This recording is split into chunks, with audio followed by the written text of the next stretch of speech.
These come with new nuts.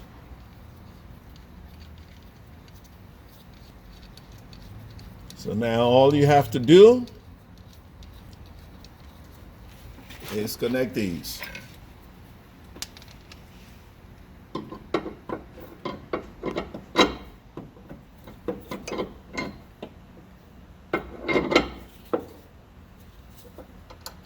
And these are locking nuts.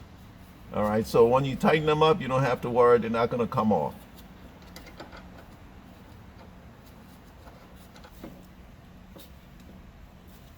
Line the top one out. You have to play with this a little bit because the sway bar is under tension from the other side. So what I'm going to do,